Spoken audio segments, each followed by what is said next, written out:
Good morning. ये हमारी BSc part 2 organic chemistry की क्लास है।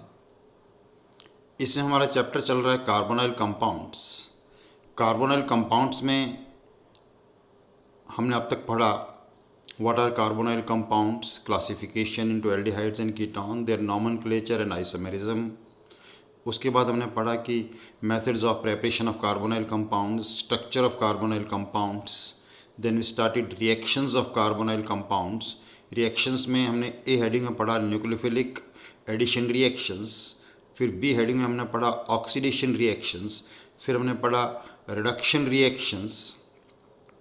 उसके बाद हमने देखी अदर रिएक्शंस, और आज हम देख रहे हैं electrophilic substitution reactions of carbonyl compound. जैसा कि आप जानते हैं इलेक्ट्रोफिलिक सब्स्टिट्यूशन रिएक्शन का मतलब क्या होता है, जैसे नाइट्रेशन, सल्फोनेशन, हैलोजिनेशन, इस प्रकार के जो एरोमेटिक कंपाउंड्स की कैरेक्टरिस्टिक रिएक्शंस होती हैं उनको हम इलेक्ट्रोफिलिक सब्स्टिट्यूशन रिएक्शंस कहते हैं। तो सबसे पहले इलेक्ट्रोफिलिक सब्स्टिट्यूशन रिएक्शन हमें क्या देखना होता है कि जो ग्रुप लगा हुआ है उसका डायरेक्टिव इन्फ्लुएंस क्या है, उसका निर्देशकारी प्रभाव क्या है, ये हमें देखना होता है। तो उसके लिए सिंपल तरीका, जब भी रिएक्शन आते हैं बताता हूँ आपको कि जो ग्रुप एक्स लगा हुआ है, आप ये देखिए कि उसके पास अनशेड इलेक्ट्रॉन पेयर है या मल्टीपल बॉन्ड है। अगर अनशेड इलेक्ट्रॉन पेयर है तो ग्रुप एक्टिवेटिंग ग्रुप होगा। वो ग्रुप कैसा होगा? एक्टिवेटिंग। क्यों? कि वो ग्रुप इलेक्ट्रॉन पेयर रिंग में डीलोकलाइज करेगा और उससे रिंग में इलेक्ट्रॉन डेंसिटी बढ़ जाएगी, इसलिए वो ग्रुप एक्टिवेटिंग होगा। और ऐसे सारे group ortho and para directing होते हैं। यदि यहाँ जो ग्रुप लगा है उसके पास मल्टीपल बॉन्ड है तो रिंग के इलेक्ट्रॉन बाहर डीलोकलाइज कर जाएंगे। ऐसे ग्रुप डीएक्टिवेटिंग ग्रुप होते हैं और मेटा डायरेक्टिंग ग्रुप होते हैं। बहुत इंपॉर्टेंट प्रिंसिपल है ये, जब भी आता है मैंने एक्सप्लेन किया है आपको। जैसे इस केस के जब कार्बोनाइल कंपाउंड में एल्डिहाइड है कीटोन, तो एल्डिहाइड है कीटोन में कौन सा है? मल्टीपल बॉन्ड है। मल्टीपल बॉन्ड होने के कारण रिंग के इलेक्ट्रॉन बाहर डीलोकलाइज हो जाएंगे। इसके लिए इसकी रेजोनेटिंग स्ट्रक्चर लिखते हैं। पहली रेजोनेटिंग स्ट्रक्चर लिखी है हमने, देखो पहली रेजोनेटिंग स्ट्रक्चर बिल्कुल सही होनी चाहिए। इससे यहाँ पर पॉजिटिव चार्ज आया, यहाँ नेगेटिव चार्ज आया। ओके, रिंग के इलेक्ट्रॉन बाहर जा रहे हैं। रिंग के इलेक्ट्रॉन बाहर जाने से क्या हुआ? ये रेजोनेटिंग स्ट्रक्चर बनी इसकी। नेक्स्ट रेजोनेटिंग स्ट्रक्चर, और उसके बाद ये स्ट्रक्चर। तो हम क्या देखते हैं कि ऑर्थो और पैरा पोजिशन पे कौन सा चार्ज आ रहा है? पॉजिटिव चार्ज आ रहा है। ऑर्थो और पैरा पे पॉजिटिव चार्ज आने का मतलब क्या हो गया कि अब इलेक्ट्रोफाइल यहाँ अटैक नहीं कर सकता। वैसे भी इनकी reactivity towards nucleophilic electrophilic substitution reaction कम हो गई, क्योंकि अब जो इलेक्ट्रोफाइल अटैक कर सकता है वो कहाँ कर सकता है? केवल मेटा पोजिशन पे अटैक कर सकता है। और इस प्रकार के ग्रुप कौन से होते हैं? मेटा डायरेक्टिंग ग्रुप होते हैं। ओके, अब मेटा डायरेक्टिंग का मतलब अब आपको पता है रिएजेंट क्या होते हैं। मेटा पे हमें ग्रुप लगाना है। फिर भी लेते हैं एग्जाम्पल्स। इनके एग्जाम्पल्स हमेशा एक साथ ही लिख देते हैं, कोई डिफरेंस आएगा तो हम नोट कर लेते हैं। जैसे हमने पहले लिया बेंजल्डिहाइड, तो बेंजल्डिहाइड की जो एग्जाम्पल ली तो बेंजल्डिहाइड का हमने किया क्लोरीनेशन। थोड़ा डिफरेंट है, इसमें गलती होने की चांस है, इसलिए मैंने मार्क किया है, इसको डबल मार्क कर लीजिए आप कि क्या है कि क्लोरीनेशन अगर हम लो टेम्परेचर पे करते हैं, कोई इसके अंदर लेविस एसिड वगैरह यूज़ नहीं कर रहे हैं, तो साइड चेन क्लोरीनेशन हो जाता है। और साइड चेन क्लोरीनेशन से प्रोडक्ट क्या बन जाता है? देखो इसीलिए मैंने रेड कलर से बनाया, अलग है रिएक्शन, ध्यान रहेगा आपको। बेंजोइल क्लोराइड, रीज़न लिखा है कि side chain halogenation is fast. Side chain halogenation क्या हो जाएगा? फास्ट। इसलिए हेलोजिनेशन रिएक्शन इसकी डिफरेंट है। नॉर्मल अगर ग्रुप होता है, नाइट्रो ग्रुप होता और यहाँ पे क्लोरीनेशन करते तो मेटा पे क्लोरीनेशन हो जाता, लेकिन यहाँ पर साइड चेन हेलोजिनेशन फास्ट होने के कारण साइड चेन में हेलोजन जो है वो सब्स्टिट्यूट हो जाता है। इसी प्रकार हमने किया सल्फोनेशन। सल्फोनेशन में आपको पता है इलेक्ट्रोफाइल क्या होता है, क्वेश्चन हमेशा बताता हूँ आपको, बता सकते हैं आप कि सल्फोनेशन में इलेक्ट्रोफाइल क्या होता है? न्यूट्रल होता है, सल्फर ट्राइऑक्साइड। लेकिन ग्रुप कौन सा लगता है? SO3H। तो मेटा पोजिशन पे SO3 ग्रुप H लगा दिया। नाम लिखते समय ध्यान रखेंगे, अब मेजर ग्रुप ये हो गया, इसलिए मैंने पूरा नाम लिख दिया। मेटा ग्रुप लगा formyl, Meta formyl benzene sulphonic acid. Next किया नाइट्रेशन। नाइट्रेशन के लिए रीजेंट क्या होता है? Concentrated HNO3 and concentrated H2SO4 का मिक्सचर। इसे हम क्या बोलते हैं? नाइट्रेटिंग मिक्सचर भी बोलते हैं। आपको ध्यान हो तो इसको क्या बोलते हैं? Nitrating mixture. नाइट्रेटिंग मिक्सचर का नाइट्रेशन करने से मेटा पे क्या आ जाएगा? नाइट्रो।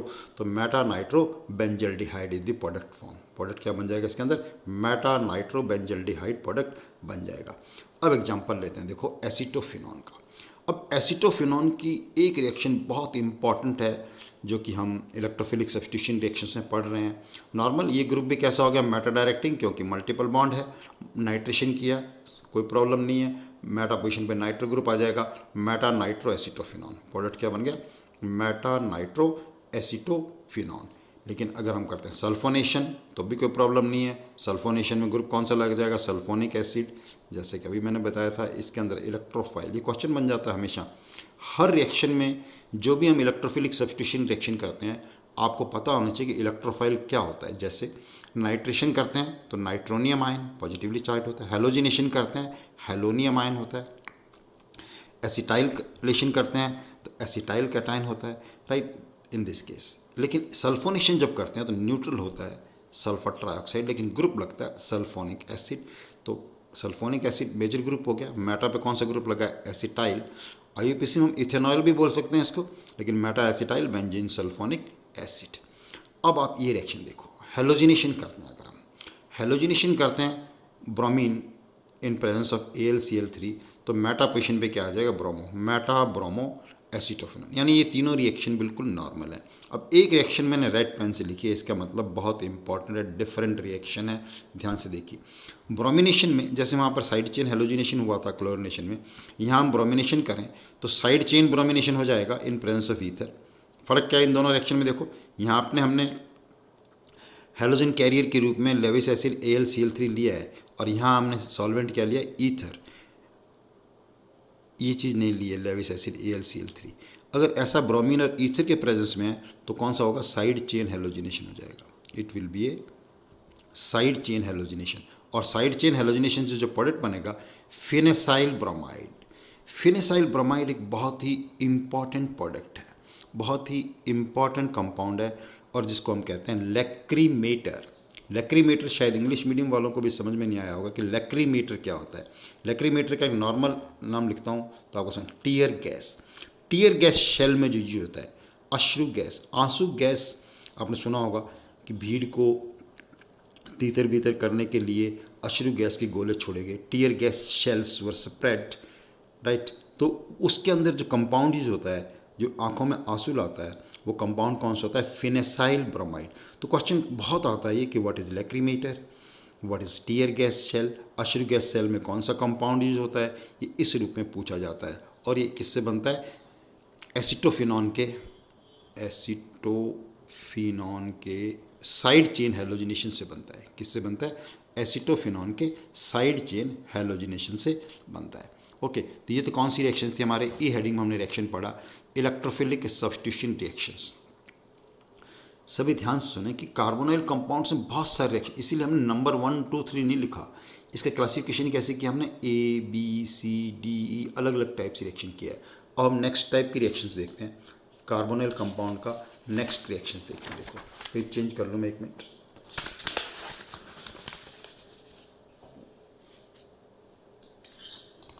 नेक्स्ट रिएक्शन देखिए, एफ हेडिंग डाल देते हैं।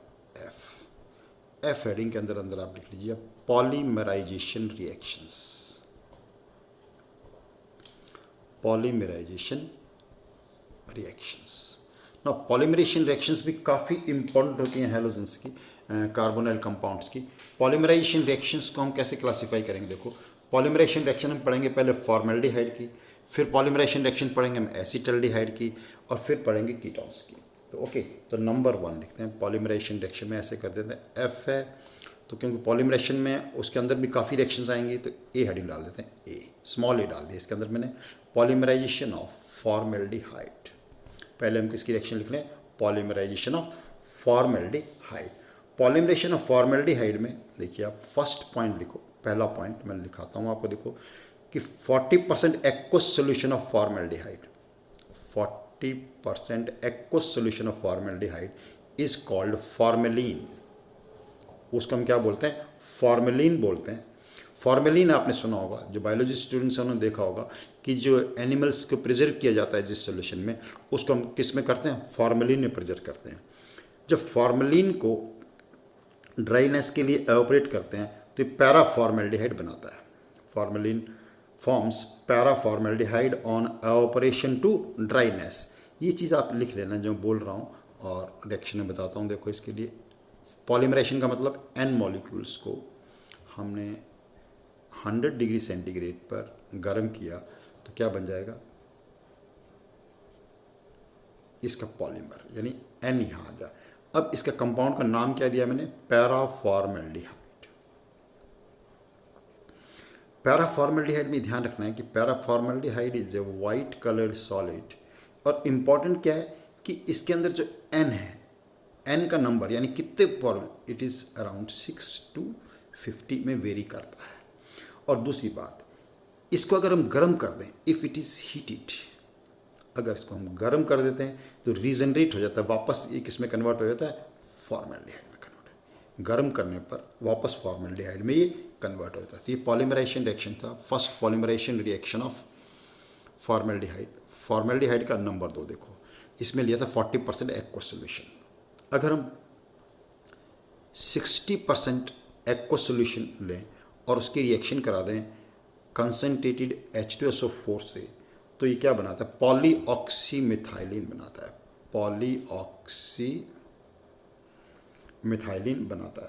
पॉली रिएक्शन में तो कोई फ़र्क नहीं आएगा। देखो वही चीज़, एन फॉर्मेल्डिहाइड वहाँ हमने एवापोरेटेड टू ड्राइनेस किया था, यहाँ हमने कुछ बूंद डाली है किसकी, कंसनट्रेटेड H2SO4 की, तो इससे क्या बन जाएगा, पॉलीऑक्सीमिथाइलिन।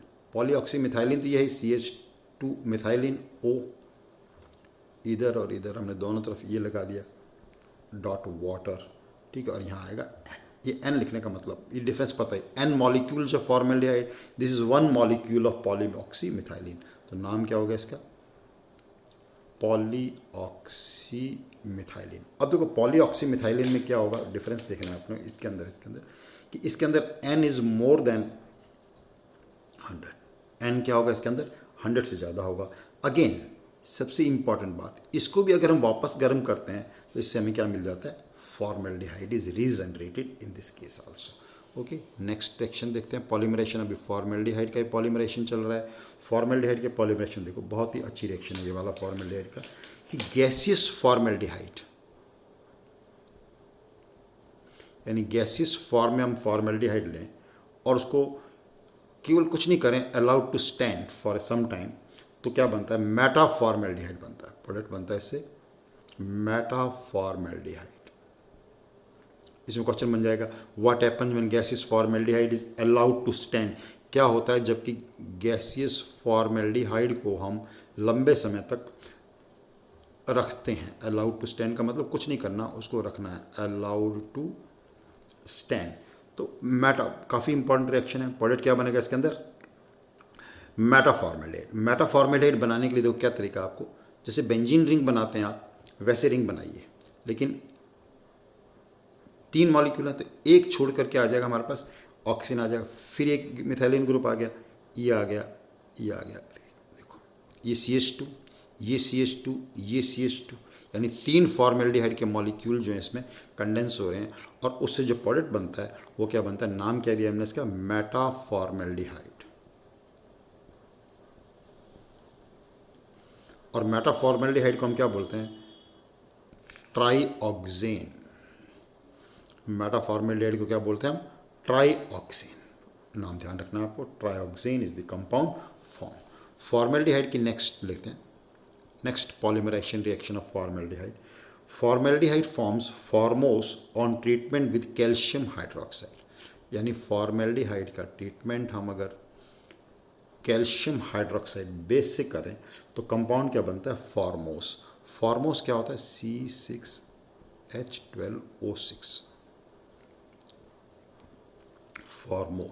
फॉर्मोस इज अ हेक्सोज, और हेक्सोज में स्ट्रक्चर तो अलग होगी इसकी, लेकिन बहुत सारे कॉम्बिनेशन पॉसिबल होते हैं। लेकिन जो हेक्सोज बनता है, कौन सा हेक्सोज बनता है, formose is the compound form on this. तो ये फॉर्मेल्डिहाइड रिएक्शंस, फॉर्मेल्डिहाइड के 4 पॉलीमराइजेशन लिखे हैं, अलग अलग कंडीशन में क्या प्रोडक्ट बनेगा, इनको हमें लर्न करना पड़ता है। ओके, फॉर्मेल्डिहाइड के पॉलीमरेशन के बाद नेक्स्ट बी हेडिंग पे आते हैं हम, एसीटल्डिहाइड।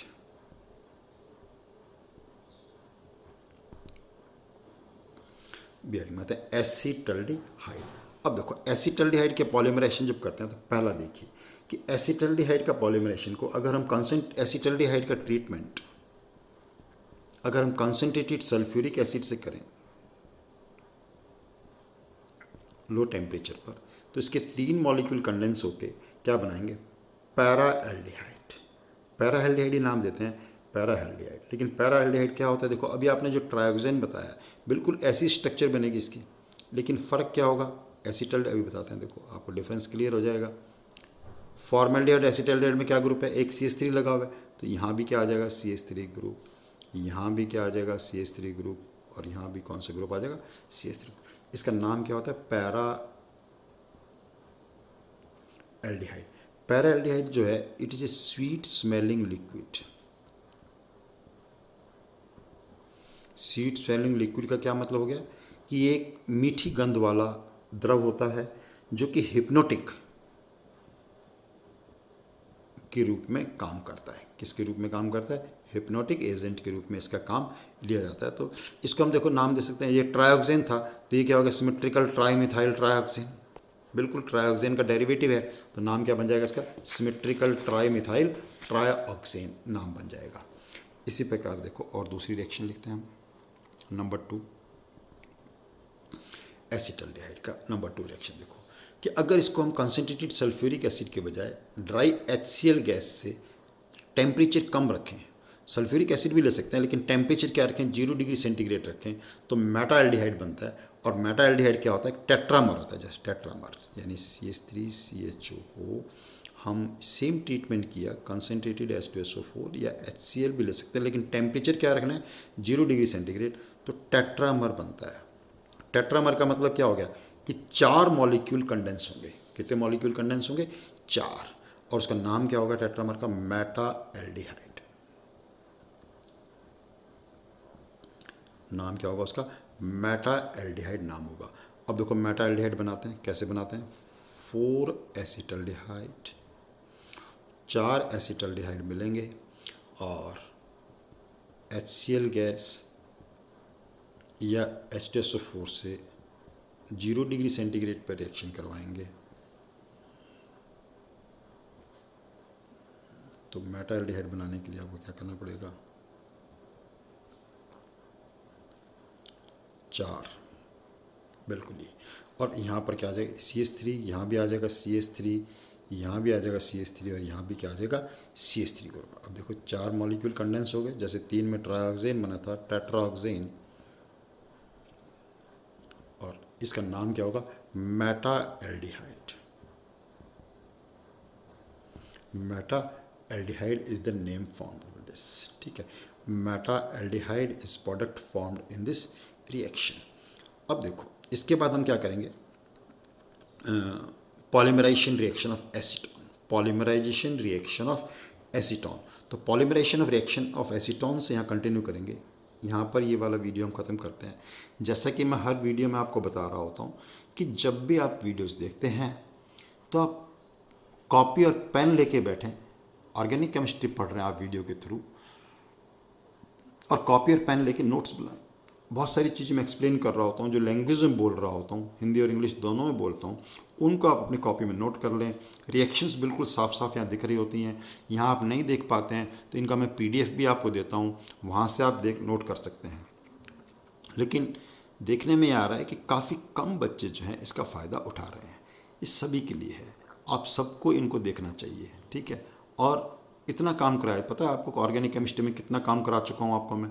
ऑर्गेनिक केमिस्ट्री में देखिए सबसे पहले हमने किया एल्कोहल फिनॉल ईथर, पूरा एक एक चीज़ सिलेबस की कोई भी एक भी पॉइंट उसके अंदर नहीं छोड़ा है, उन सब के PDF आपको दिए हुए हैं, आप नोट कर सकते हैं।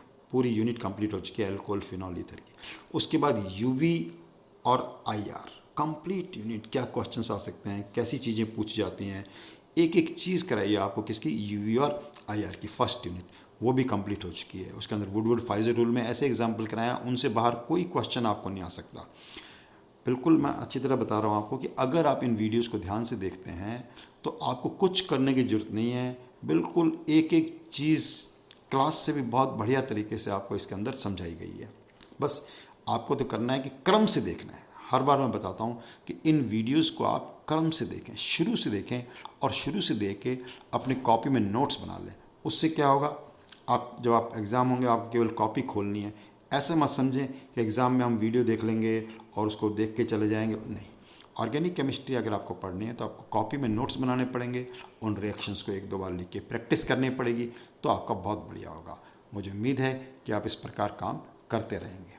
Keep doing your work. Thank you very much.